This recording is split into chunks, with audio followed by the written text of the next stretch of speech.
Cele 70 de națiuni, de la Noe la revelația de pe muntele Sinai.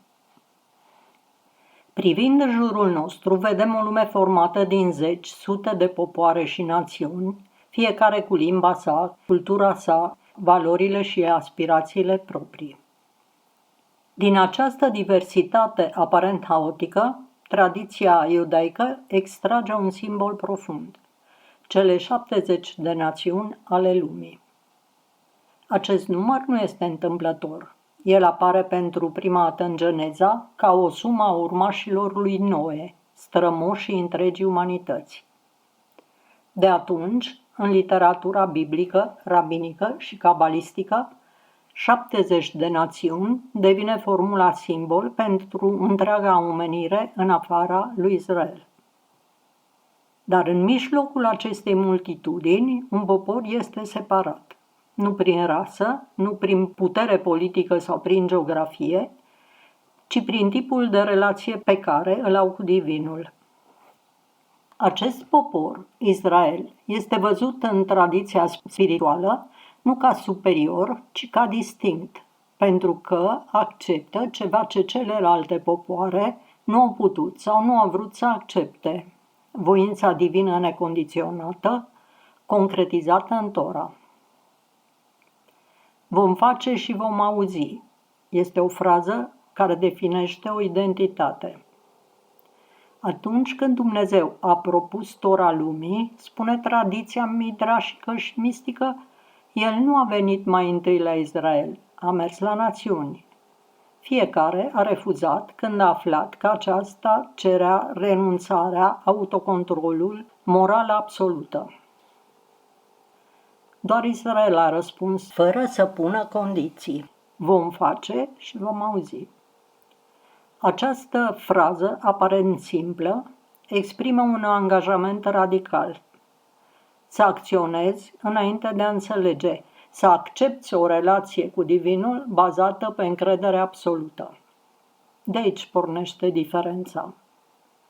În Cabala, Israel nu este ales pentru a stăpâni, ci pentru a canaliza lumina divină către lume. Cele 70 de națiuni sunt părți din sufletul primordial al umanității, scântei vii care au rolul lor cosmic, dar ele sunt conectate la Dumnezeu prin intermediari spirituali, îngeri, forțe, structuri. Israel, în schimb, are o conexiune directă. De ce? Pentru că este singurul popor care a spus: acceptăm, facem, iar apoi vom înțelege. Și acum să parcurgem timpul, de la Noe la muntele Sinai. Nu există nimic comparabil cu tabelul națiunilor din Geneza, capitolul 10, în întreaga Biblie ebraică. Acest pasaj unic se prezintă la suprafață ca o simplă genealogie a celor trei fii al lui Noe, Sem, Ham și Afet. Dar în realitate oferă o viziune globală asupra răspândirii omenirii după potop. Textul începe astfel: iată spița neamului fiilor lui Noe, Sem, Ham și Afet. După potop li s-au născut fii. Genealogia este structurată în mod intenționat invers față de așteptările noastre. Se începe cu fiii lui Afet, 14 nume, continuă cu descendenții lui Ham, 30 de nume, și se încheie cu linia lui Sem, 26 de nume. Deși Sem este strămoșul lui Avram, în cele din urmă a lui Israel, poporul Israel nu este menționat explicit, ci apare simbolic ca o ramură finală, care apare mai târziu în cursul istoriei.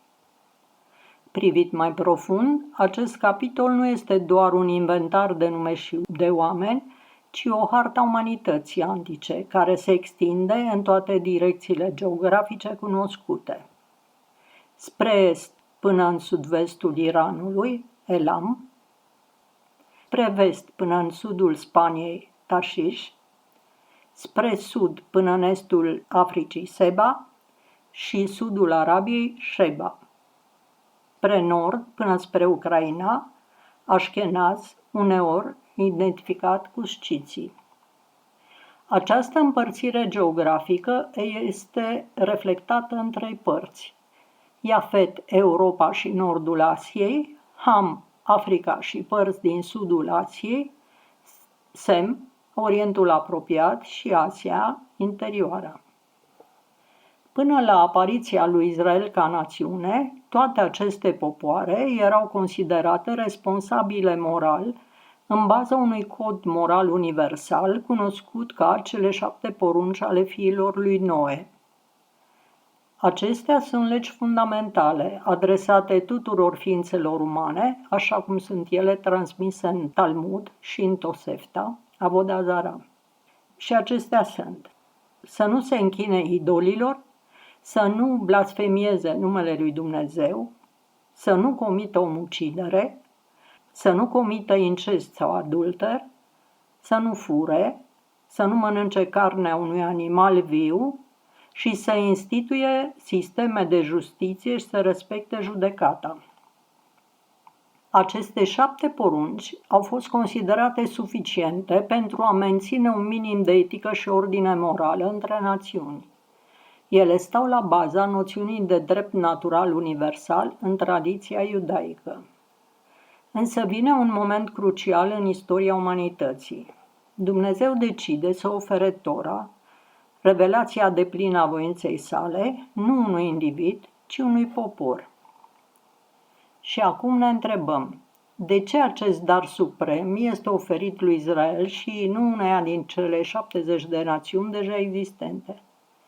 Pentru a înțelege acest lucru, ne vom întoarce la sursele clasice ale tradiției orale, care povestesc cum Dumnezeu a oferit Tora tuturor națiunilor lumii, dar fiecare a refuzat-o.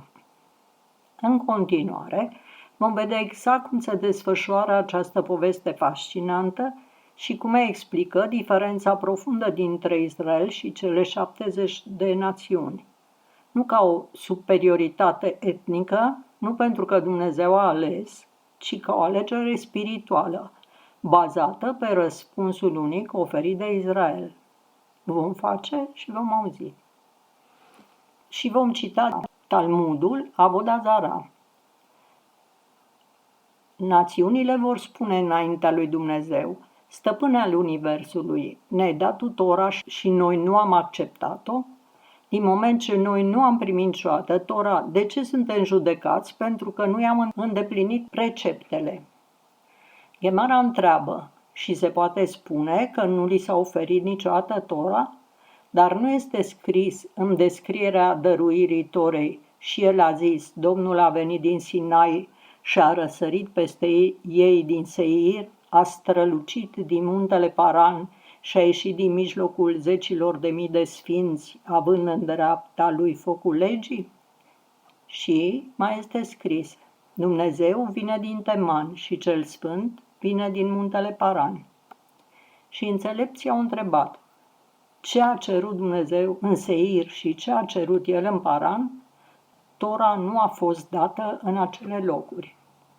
Și Rabbi Iohanan spune: aceasta ne învață că cel sfânt, binecuvântat fie el, a dus Tora la fiecare națiune și la cei ce vorbesc fiecare limbă, cum ar fi edomiții din Seir și ismaeliții din Paran.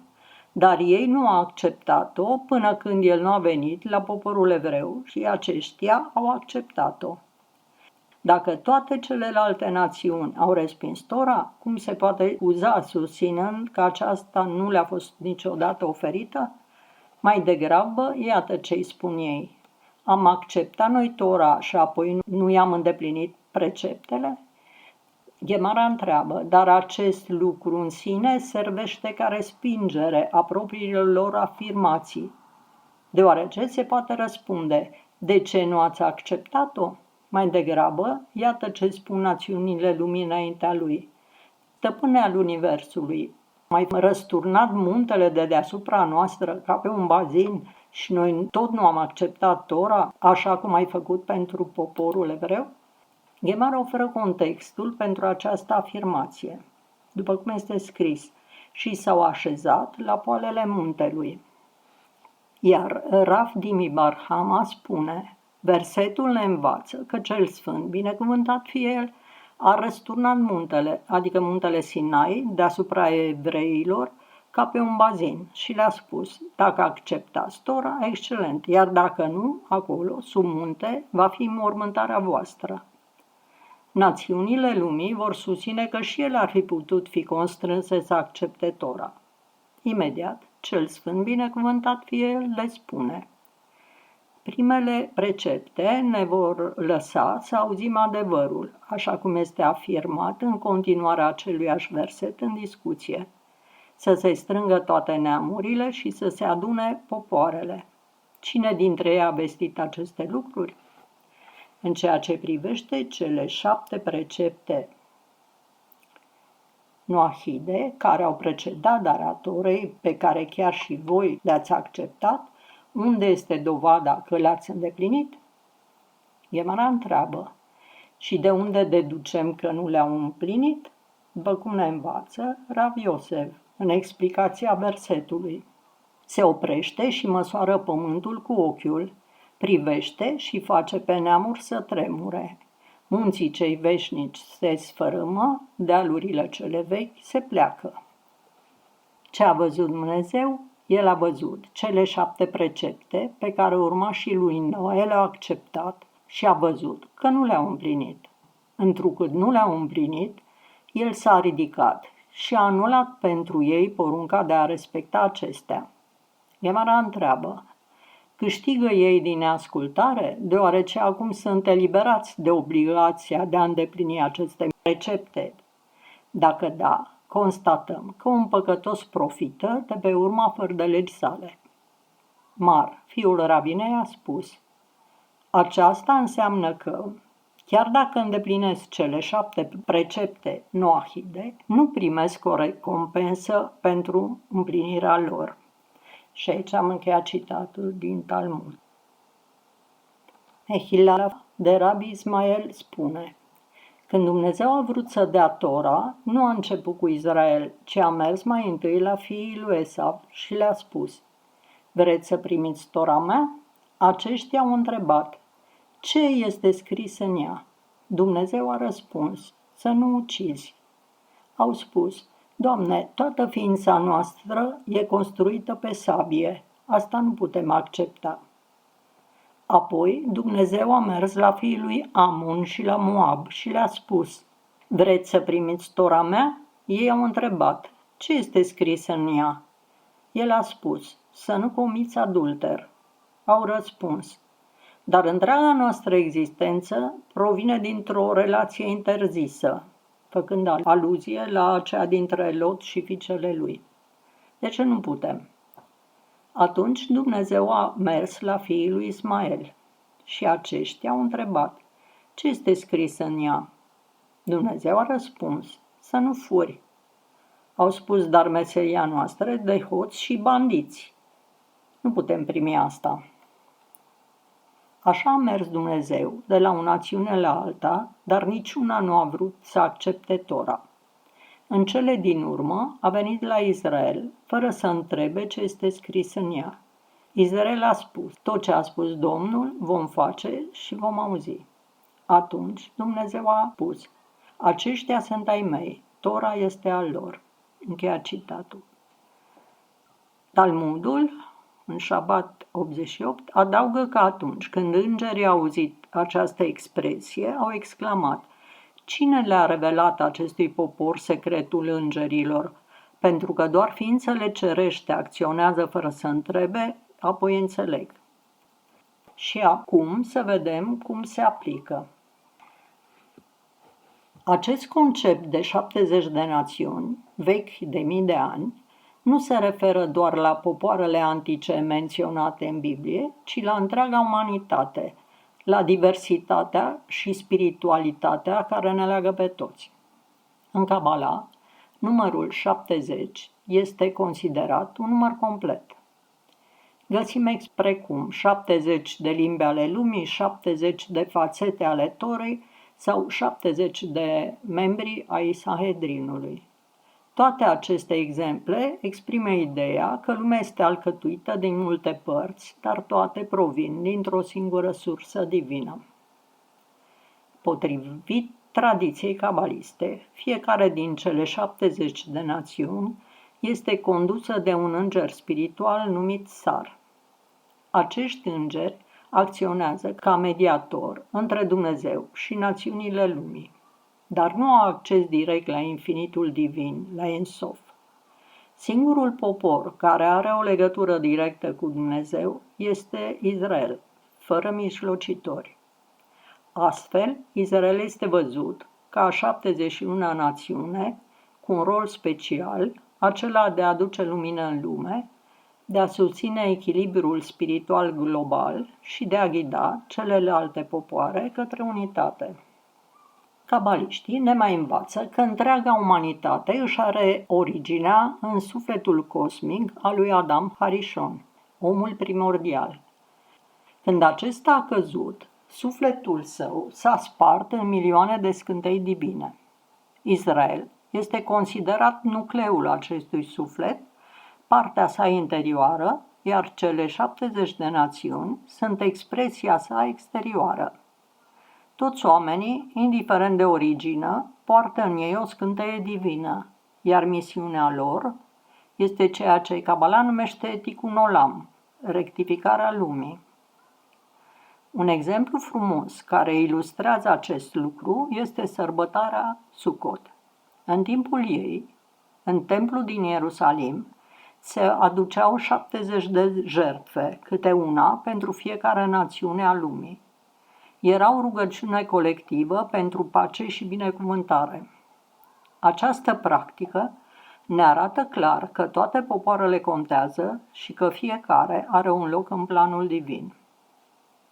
Mai mult, Cabala ne spune că Tora a fost rostită în 70 de limbi la muntele Sinai. Acest gest simbolic arată că revelația divină este adresată întregii umanități, nu doar unui singur popor. Zoharul afirmă că fiecare cultură are un canal propriu prin care poate reflecta adevărul divin, chiar dacă acest canal poate fi uneori parțial estompat. Și poate cel mai puternic mesaj al Cabalei este acesta.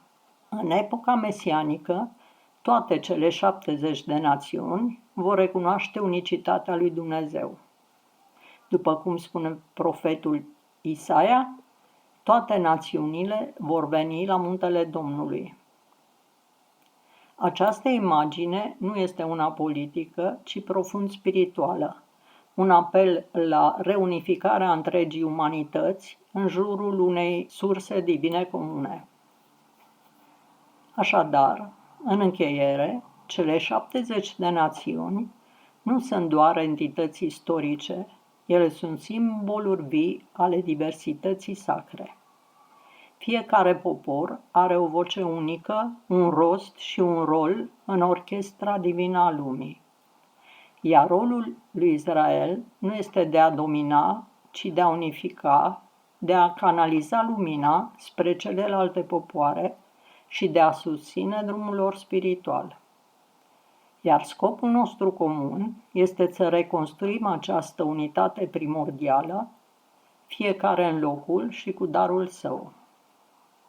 Vă mulțumesc că m-ați urmărit până la final.